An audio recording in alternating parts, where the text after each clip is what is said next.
My family owns a small cottage on the outskirts of a small town in North Carolina.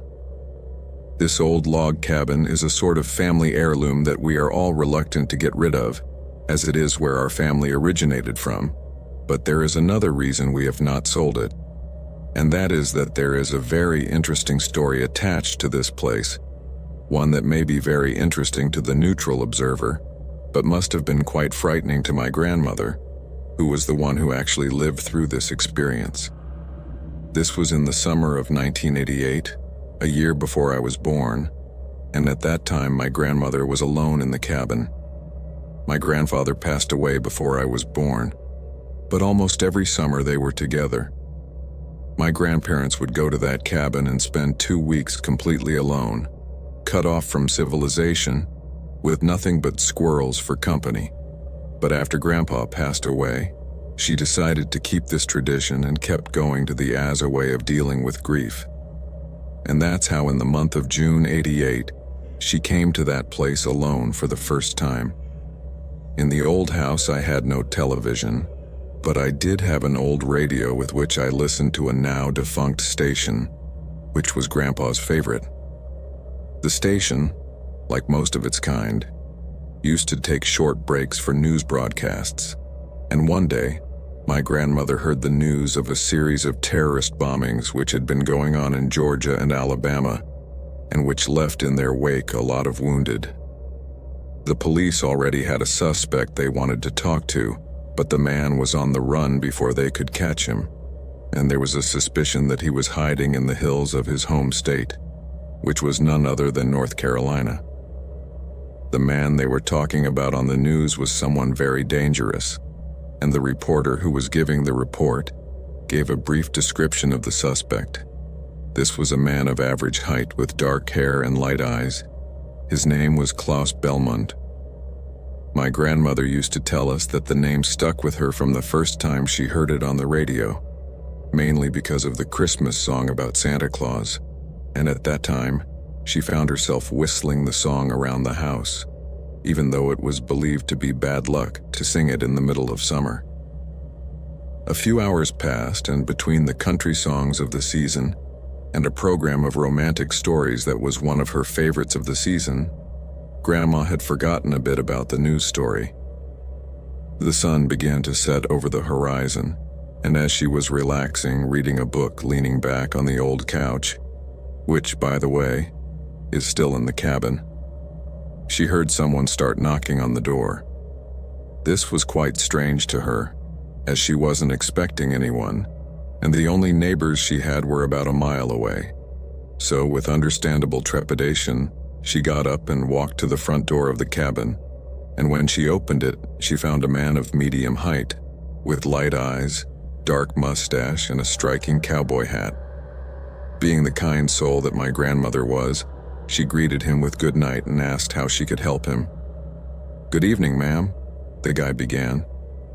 "I'm so sorry to bother you, but I need to ask you a small favor."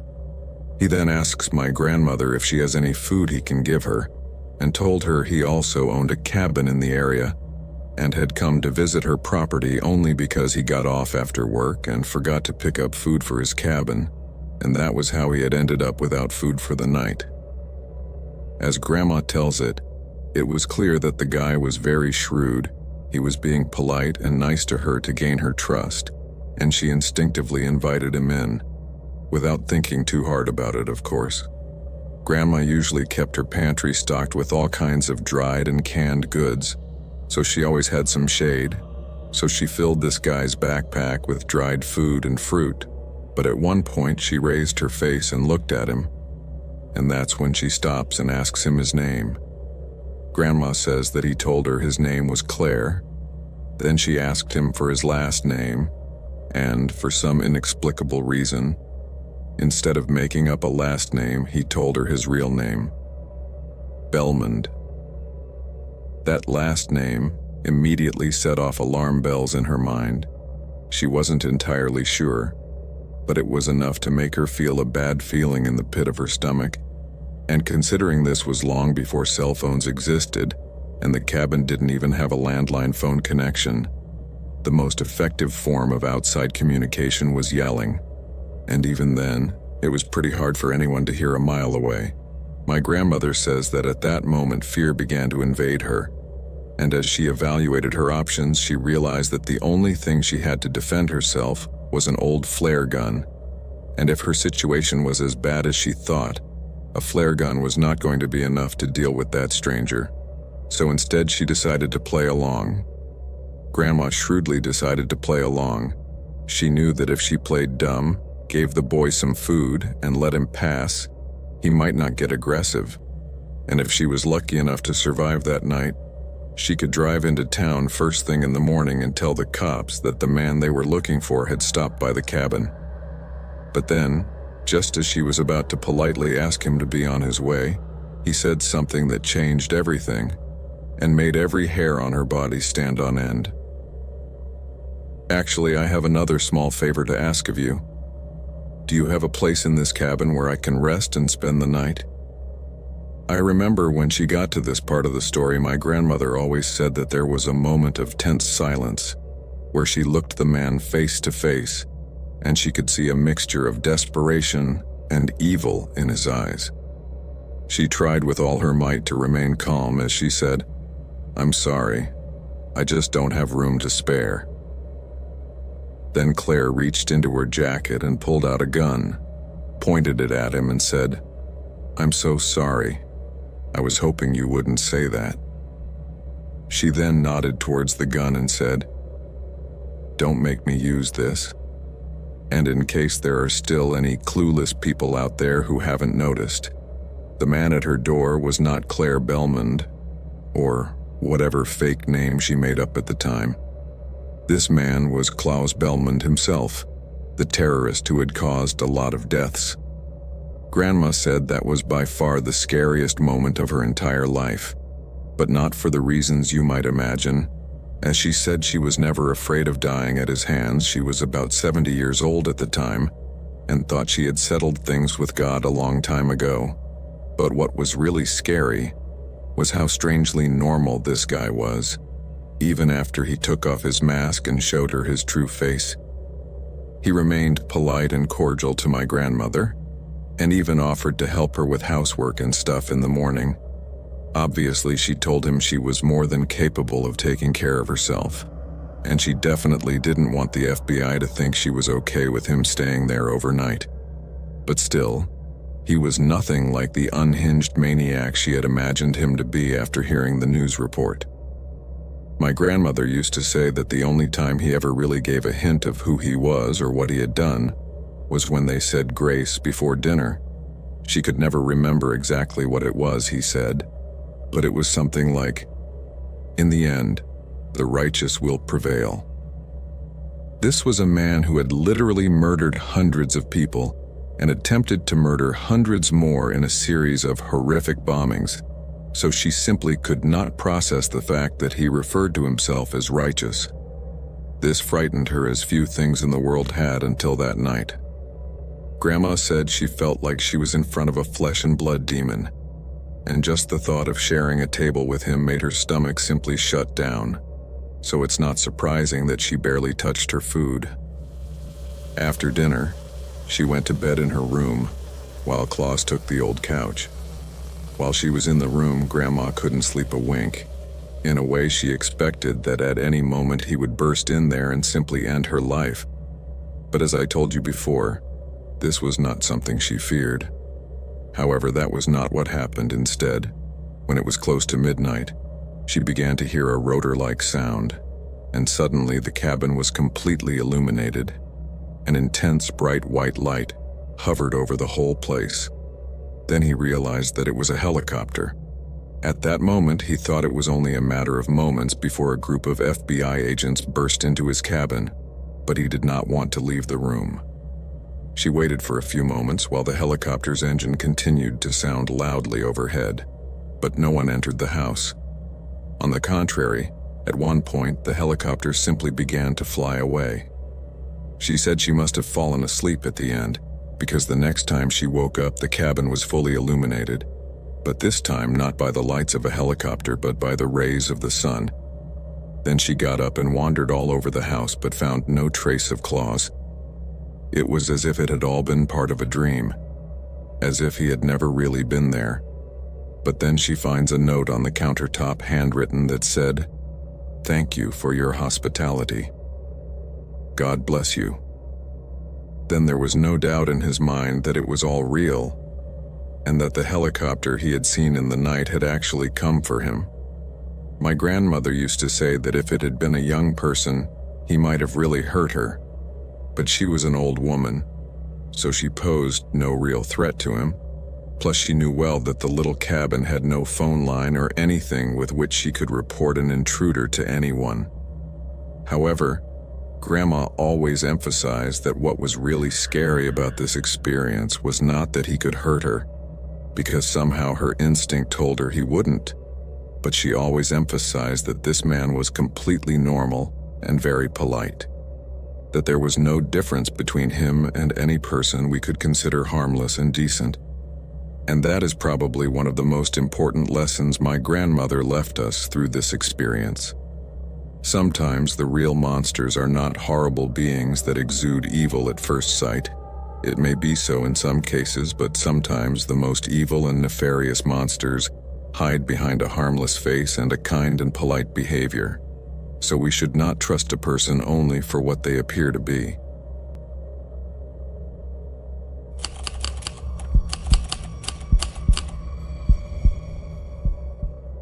My name is Robert, and the story I am about to tell you happened when I was 15 years old. At that time, I lived in the middle of nowhere, in a small town with a population of less than 300 inhabitants. Before this, I used to live in an apartment in the middle of the city with my mother, where I spent most of my life. However, due to financial problems, I ended up moving to this small town on the outskirts of the city, to a house that was owned by my mother's boyfriend at the time. This was the first time for me living in a place like this, and I must say, I hated everything about it. The property we moved to was located between a church, a cemetery, and an old abandoned school.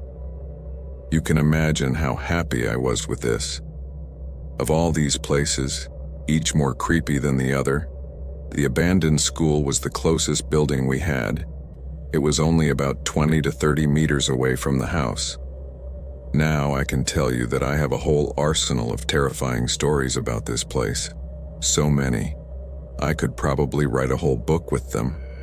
From children's laughter in the middle of the night coming from there, to having constant episodes of sleep paralysis that I never experienced until I lived in that place.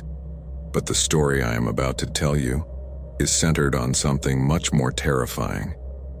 In this town, there was no internet, which was a complete nightmare for me, as I came from living in a big city. And before moving, I spent most of my free time watching videos on YouTube and playing online games, as I have never been too sociable. However, once we were settled in that little town in the middle of nowhere, and completely away from technology, I had no choice but to entertain myself with the few games I still had installed on my PC, or just watching the same 10 movies I had on DVD over and over again. The night of the incident, it was around 3 a.m. Everyone else was in bed by then, but I had stayed awake, tucked into my computer playing an old Hitman game that I had installed before we moved in. While I was playing, I had my headphones on the whole time so I couldn't hear any external sounds. But at some point, I paused the game, and that's when I thought I heard a sound like rustling leaves coming from the yard near my window. I took off my headphones and walked to my window, leaned out and looked down but saw nothing. My bedroom was on the second floor of the house, and below that was the kitchen, which was also connected to the door leading to the back porch. After I heard the rustling of leaves outside, there was an eerie silence. I must say I was already nervous, but soon that silence was interrupted by the frantic barking of our dogs outside, which echoed throughout our house.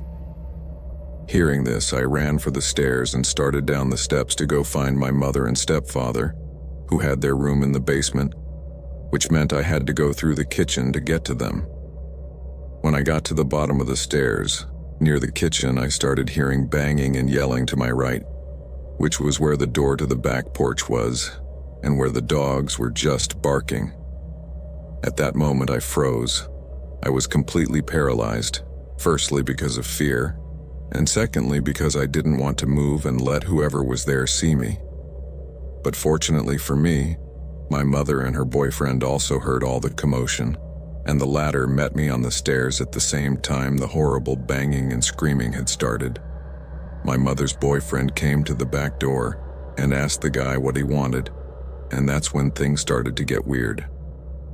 Looking through the small window in the overhead door, my stepfather noticed that the stranger on the back porch was soaked in blood. I swear this was one of the creepiest things I have ever seen in my life. That man was covered in blood from head to toe. However, he didn't appear to be hurt, just very desperate. When my stepfather asked the man what had happened to him and what he wanted, he began to blurt out that he was being chased through the woods, that there was a group of people trying to kill him, that they shot and wounded him. At that point, the guy started begging us to let him in so he could hide and use our phone. My stepfather had told him to move away from the door and show him where he was shot, but upon doing so, the man quickly changed his story. Now he started to say that it was not his blood but his partner's, something he had not mentioned at any point. But then he started to ramble on, and at this point my stepfather asked him to leave, and I wished the door in his face. It was then that things took a very scary turn. Seeing the door closed, the man began frantically pounding on it and yelling to be let in, but as he did so, his tone changed from pleading to demanding, and from demanding to threatening and frighteningly violent.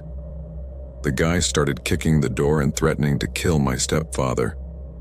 Meanwhile, he kept telling him over and over again to get out and warned him that he would call the police. In the midst of all this chaos, my heart was pounding so hard that it felt as if it would burst out of my chest at any moment, while my hands began to shake uncontrollably. My stepfather told me to pick up the house phone and call the police immediately. While I was on the phone with the police, I saw my mother run downstairs to her room and then come upstairs with my stepfather's gun and put it in his hands. The man at the door kept banging on it in an irrational way, while he kept shouting threats and at the same time saying that he was going to be killed by the men in the forest because of us. This was completely creepy and terrifying. That moment turned into an agonizing waiting game, as I was on the line with the police counting the minutes until they showed up, and during all this time the man was banging on the door and trying to get in at all costs, until at one point he started screaming in a heartbreaking way, as if he was very terrified and desperate, and started saying that the men were coming, that they were around our house with their guns, and that they were going to start shooting. By then, my stepfather had already turned off all the lights in the house so no one could see where we were and potentially shoot us, just in case he was telling the truth. And as everyone in the house was engulfed by panic, finally, after what seemed like an eternity, sirens began to be heard approaching. My stepfather made me look out the window facing the direction of the road so I could let them know when they got there. As I anxiously waited for the cops to arrive at the house, I couldn't help but look around, wondering if the guy was really lying. But at that moment, I could see the blue and red lights parking in front of our house. That's when I turned on the lights and started to get their attention through the window. We were all still in a state of panic and locked in the house when the police car's loudspeakers began to demand that the man come off the porch with his hands up and then get down on the ground. Fortunately, the guy listened and did not resist arrest, so soon the cops took him to the police station. I must say that after this incident, I couldn't go back to sleep for the rest of the night. In the end, it turned out that the man had originally tried to break into our basement where my mom and stepdad's room was, before he started banging on the back door. We also learned that this man lived near our house and was an addict who had had this type of psychotic break before.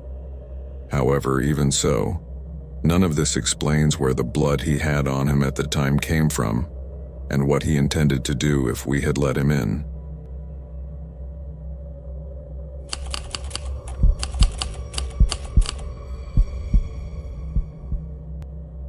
My name is William, but everyone calls me Will. I live in a farming town in Texas where the nearest city is about 20 minutes away by road. The experience I'm about to tell you about happened when I had just turned 18. Before all this happened, I happened to drive into town to have dinner at a new sushi restaurant that had just opened, but immediately became one of my favorite places. After that, I decided to go to my grandmother's house instead of continuing straight home. To give you some context, my grandmother lives in the same town, but on a farm with a large tract of land, and to get to her house you have to take a detour down a long dirt road for about half a mile. I got there around 9 p.m., walked into the house and greeted my grandmother and my brother who lives with her. I had been doing this frequently since my grandfather passed away this way. At least I could keep her company. My brother and I took my grandmother's dog out to pee around 10:30 p.m., and we sat outside listening to music and talking for a while. At that point, I started to get a little cold because, well, this was East Texas, so I wasn't used to the cold at night, but back then the weather was a little crazy and there was a period of very hot days and near freezing nights. The thing is, my brother and I decided to go inside, but as we were about to do so, I suddenly noticed out of the corner of my eye something moving near the big metal shed a few hundred yards from the house. At first I didn't really pay much attention to it because it's not uncommon for raccoons and deer to come sniffing around the yard, and besides, my grandmother's dog wasn't barking, so I thought it might have been my eyes playing tricks on me. We finally got back inside the house and my grandmother went to sleep around 11 p.m., so my brother and I stayed up and played some video games for a while. By the time it was around 2:30 a.m., I was really tired and ready to go home, so I asked my brother to walk me to the door and make sure I got to my car, because I always get a little paranoid, especially at night. He joked about it but said he would do it. When I left the house, I turned off the light and closed the door. I was a little scared as usual, because the truth is that when I go driving alone and at night, I always get a fear. And honestly, I don't know exactly what causes me that feeling. I don't know if it's the fear of something bad happening, or the creatures that hide in the shadows, or it's just some kind of phobia of the night. The truth is, I don't know exactly. I just know it happens to me. But I'm getting sidetracked from the story. The truth is that I begged my brother to walk me to the car, to which he finally went along with me. I got in my car and immediately locked the doors, started backing up, and as I was facing the dusty road, I saw in the rearview mirror that the porch lights were going out. As I was driving back down the dirt road, I arrived home in about 10 minutes and made myself some ice cream before sitting down and starting to watch YouTube videos. Another 15 minutes or so passed when I got a FaceTime call from my brother, which I answered obviously, and almost instantly I could tell he was freaking out about something, but he didn't say anything right away, so I asked him what was wrong. The following is my best attempt at paraphrasing what my brother told me. He basically said that after I left, he went back outside to listen to some music and sit on the porch. He had the music on his phone pretty loud, which usually masked any animal noises coming from the nearby woods. After a few minutes of listening to music, he said he heard what he thought had been a sound of metal being struck, so he quickly stopped the music and listened carefully to see if he could hear the sound again. He stood up and looked toward the tent in the boathouse that was a few hundred yards from where he was standing, then said he saw a faint light shining near the boathouse, but then it quickly went out. At that point, she started to get scared, so she quietly went back inside the house and closed the door behind her.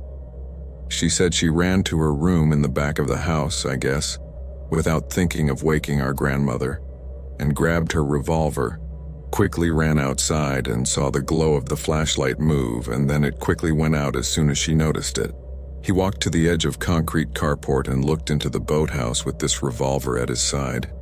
The only thing illuminating the boathouse was the dim light coming from the house. He said he tried to muster the most intimidating voice he could and said, "Who the hell is out there?" To which there was no immediate response except for a slight knock, which corroborated the fact that someone was there.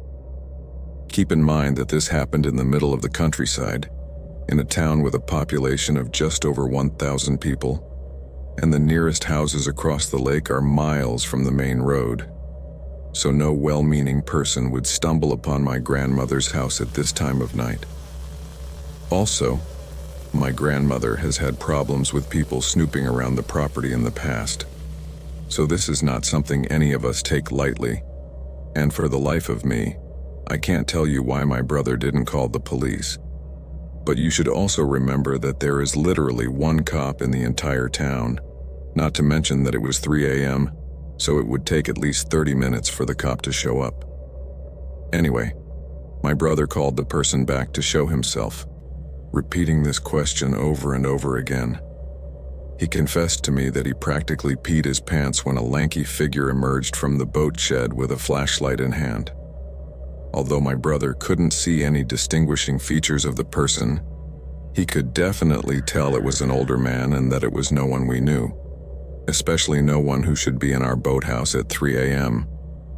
He raised the revolver to point it at the man and shouted again, "Who the hell are you?" The man was still silent and began to walk slowly toward him. My brother removed the hammer from the revolver and gave the man a final verbal warning. "I swear I'll shoot you. Who are you and why are you here?" The man quickly threw up his hands and said, Hey, calm down, man." His voice sounded ominous as he continued walking towards my brother. In light of the stranger continuing to advance, my brother fired a single shot just above his head, which he finally took as a sign that my brother was serious. The guy quickly took off on foot down the driveway, and my brother yelled, "Next time I don't plan to miss," and then quickly ran inside to wake up my grandmother, who somehow managed to sleep through all the commotion. She didn't seem concerned enough to call the police, but of course, after hearing this, all I could think about was what were the man's true intentions. Was he just a drug addict snooping around to steal some tools or money? Or were his intentions much more sinister? Another question that haunts me about the whole situation is how many times has this happened after my grandmother and brother went to bed and we just didn't know about it? Was he watching us all night? Then I thought about what might have happened if my brother had turned off the lights and locked the doors behind me when I left.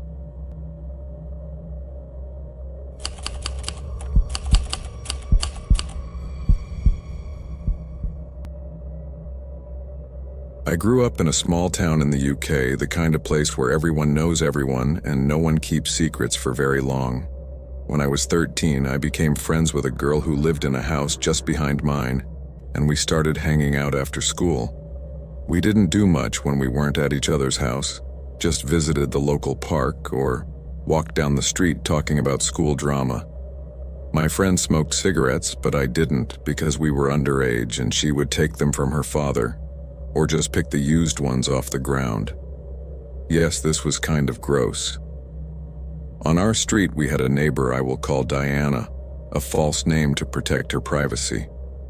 This woman was about 60 years old at the time and was known as the stereotypical crazy cat lady, as she lived alone with her pile of cats, and many people in town avoided dealing with her, as she was also very unhygienic and strange, always smelling of cat urine, even though her cats were well cared for, but I don't know why she smelled like that anyway. This woman used to hang around me and my friend. I will call my friend Megan, another fake name to protect her real identity. The thing is, I took the bus home from school and we had to pass by Diana's house to get to ours, as this was the fastest route. Whenever we passed in front of her house, Mrs. Diana would always stand at her garden gate and strike up a conversation with us. No matter how much we tried to dodge her, she would always find a way to keep us there, either by quoting something or asking a question, which annoyed me a bit because I just wanted to get home. However, this didn't seem to bother Megan as much as it did me, because she would always play along and stay to chat. Sometimes when we were wandering around, she would also try to talk to us. For me in particular, it was kind of suffocating at times. And then she found out that Megan smoked. I don't know if it was that she could smell the cigarette on her or not, but Megan admitted it when Diana asked her about it. That day, she told us to wait a second, then disappeared for a few minutes and came back with 2 cigarettes. She went to give me one, but I refused. Then she handed them to Megan and said, "More for you," and then smiled at Megan. I felt very uncomfortable, but I didn't want to show it because I didn't want to make them uncomfortable or make them think the wrong way. Now, I'm not homophobic at all, but I knew Diana was a lesbian, or that was what was always said about her. And looking at the situation, her behavior towards us, I honestly wondered if she was up to something more sinister. This will make more sense as the story progresses, but for a woman her age to offer cigarettes to a girl to make her feel cool and special, clearly not someone with good intentions, that didn't bode well for me. Anyway, Megan accepted the cigarettes and continued to talk effusively with her. After that, Diana gave Megan cigarettes every day after school. I told my friend that I thought it was weird, but she disagreed, and that Diana was just cool because she was a hippie, and she told us that she smoked as a teenager too. I wasn't convinced at all, but I didn't tell anyone because I didn't want Megan to get in trouble with her parents. One weekend, it was late afternoon and we were walking through our neighborhood again. When we passed Diana's, she must have seen us from her living room window because she ran into the yard and then waved us over. I felt annoyed again because I hated being around her, but I had to follow Megan. She gave my friend another cigarette, only this time, she handed her a lighter and told her to smoke it standing in the doorway. I looked around, but there was no one outside, as it was winter and the sky was very cloudy. I thought Diana was being very forward by letting Megan smoke right in front of her, but I didn't want to leave my friend, so my feet stayed firmly rooted where they were. The woman asked us what we were going to do that day, and Megan just told her that we would probably go into town to go shopping, and maybe go back to her house until dinner time. She nodded and then suddenly invited us over to her house for orange juice. I was really annoyed and really didn't want to go in, and I could tell Megan didn't either, and now we just looked at each other. Although Megan was too rebellious and stubborn to admit that I was right in my doubts, even she could tell something was wrong with this. So she just said, "No, thank you." She tried to keep her voice light, but I could tell she was as uncomfortable as I was. "Come on, I have fresh Tropicana, and this summer is unbearable. Come in and have a drink," she said. I felt very uncomfortable, so I spoke up and told her no. While I usually let Megan do the talking, this time I was quick to tell her that we had to go into town and that we didn't have much time left before our bus arrived, so we'd better get going right away. Then I grabbed Megan by the hand and basically dragged her away from there. After that, we didn't look back and walked in silence to the bus stop. While there, I told her that Diana was very creepy and that I didn't have a good feeling at all about her inviting us into her house. And fortunately, Megan agreed appreciatively, at least at first. Later that day, when we were in Megan's room after returning from a day of shopping, she told me that maybe Diana hadn't meant to be weird, or some hidden bad intention. At the time, I looked at her as if she was growing a horn on her forehead and 2 heads. She said that maybe since Diana talks to us a lot, she was just lonely and was seeing us as her friends. This really left me very puzzled.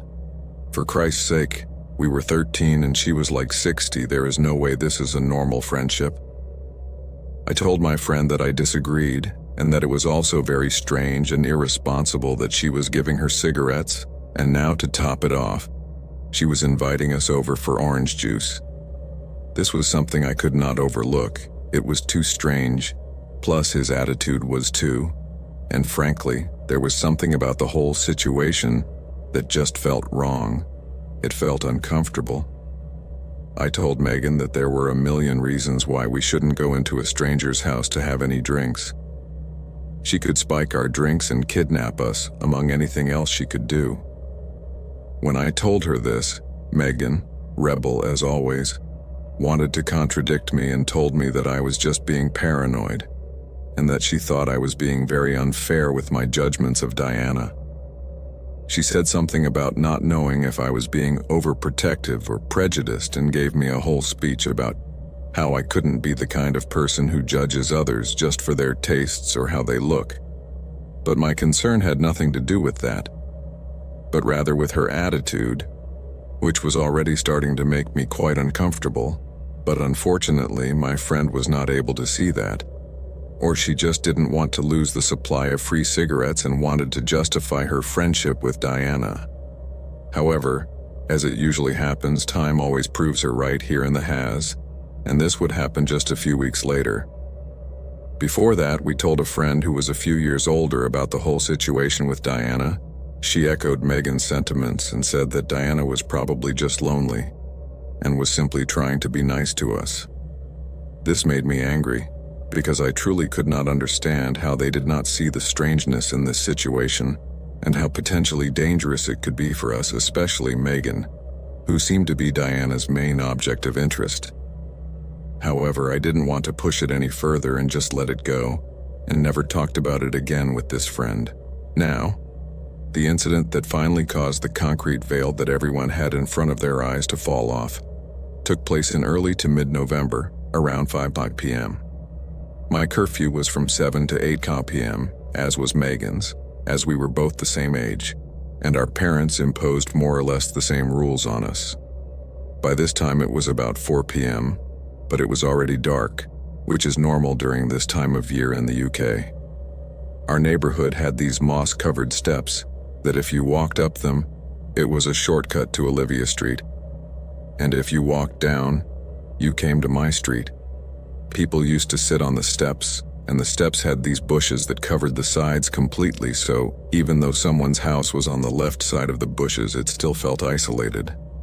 Anyway, we were sitting there playing music and playing with sticks, when suddenly Diana appeared in front of us and came up the stairs in our direction.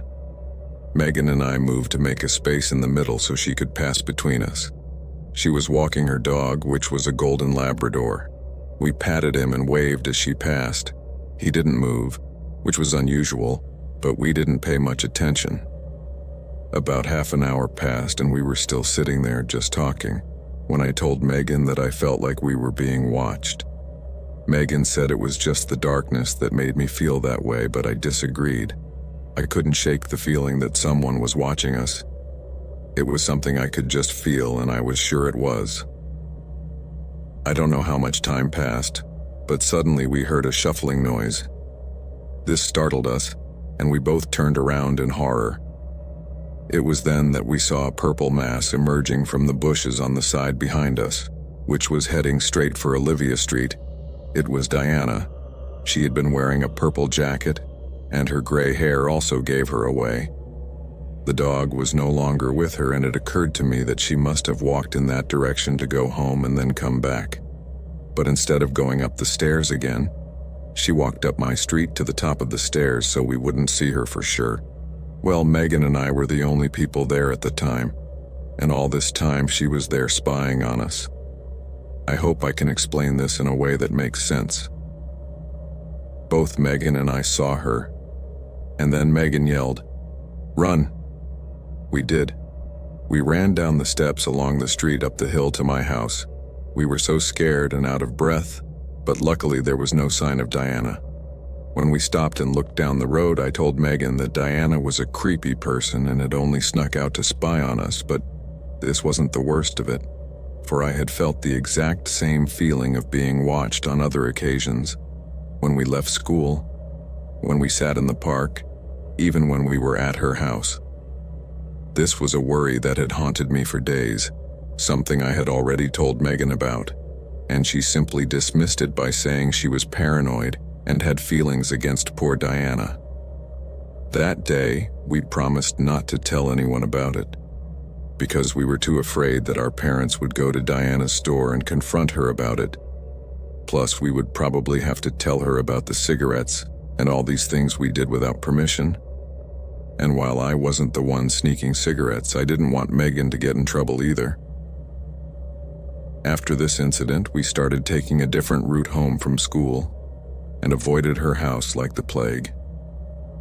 We didn't see her again for a few weeks, and when we finally did, she ignored us. However, after a while, Megan and I finally stopped being friends because we were very different people, and she became very toxic as she got older and was not good company for me. Every time I look back, I really think Diana was up to something bad with us. It's very inappropriate for an adult to give cigarettes to a child and invite them over without parental permission. I don't know what she was planning while spying on us that night or what would have happened if we hadn't noticed. However, I am very glad to have come out of that situation unscathed, and also to have ended my friendship with Megan.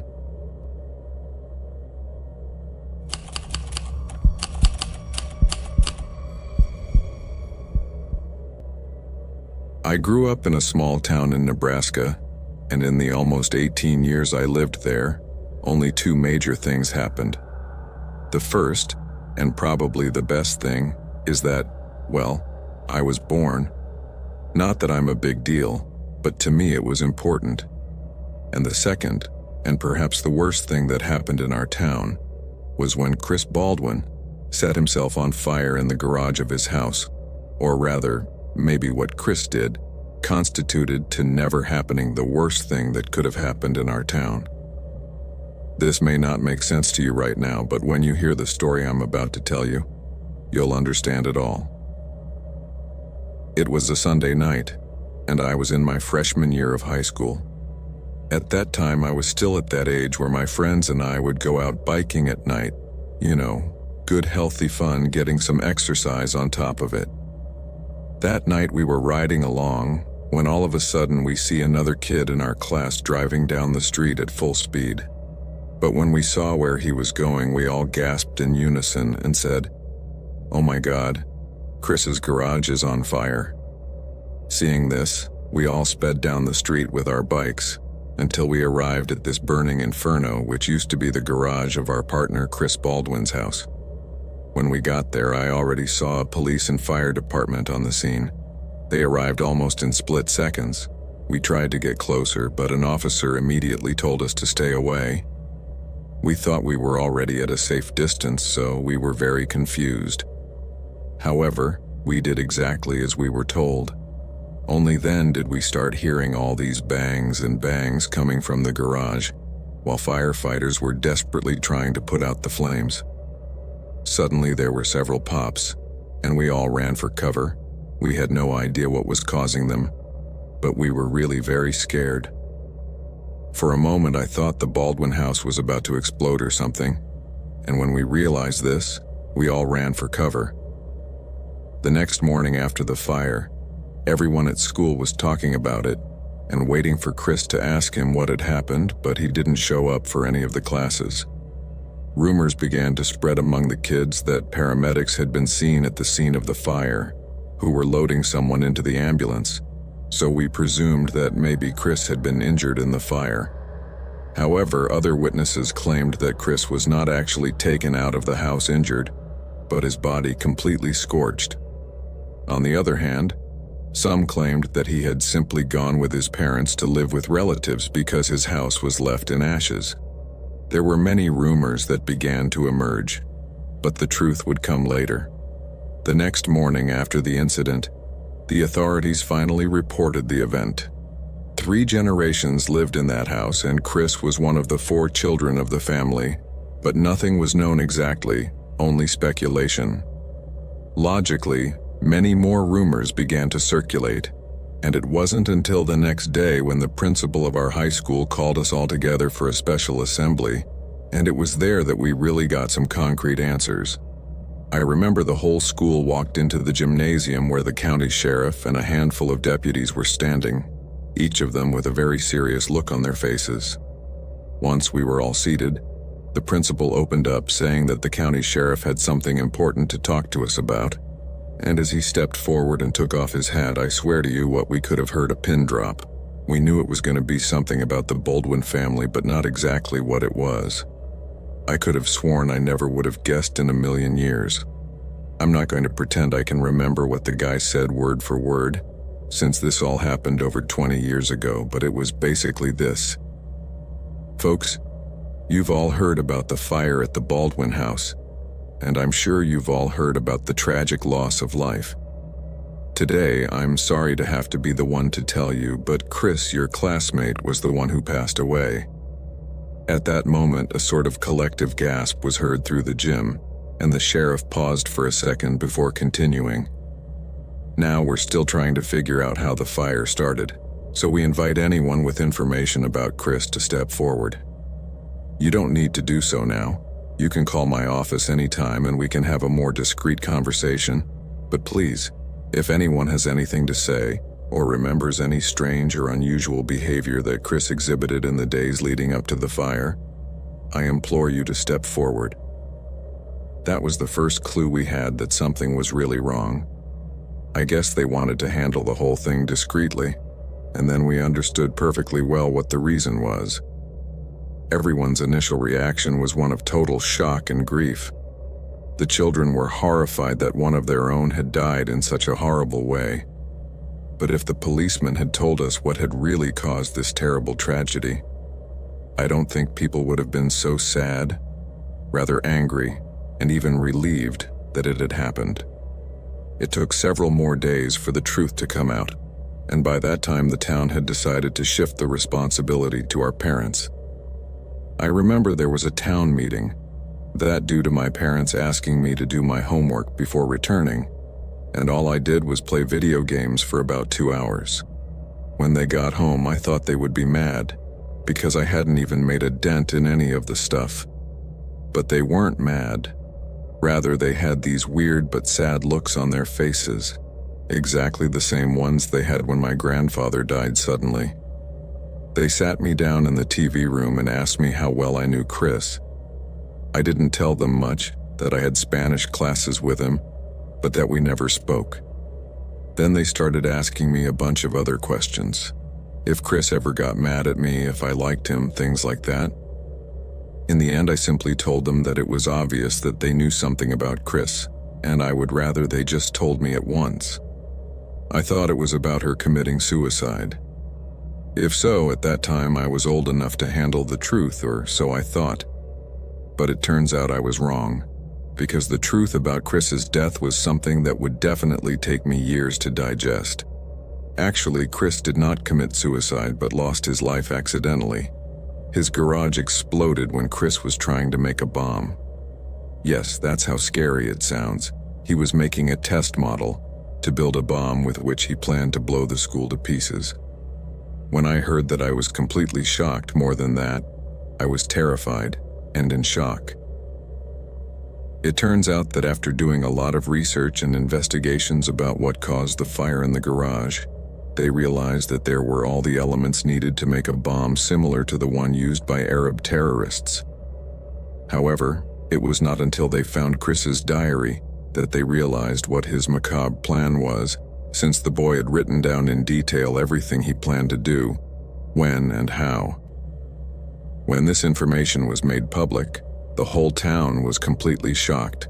This was something that no one expected, and that revealed a level of evil that no one had been able to see in Chris. Through his diary, it was also known that his goal was to kill some kids he hated deeply. However, it was not too clear if he had been a victim of bullying by these people, because that was never exposed in the writings of his diary. Basically, there he talked about the hatred he had for his classmates, the school, and his fantasies of blowing things up. So it was never known if he was seeking revenge for something they did to him, or he was just an evil person and that's it. But without a doubt, this is the scariest incident I have ever witnessed.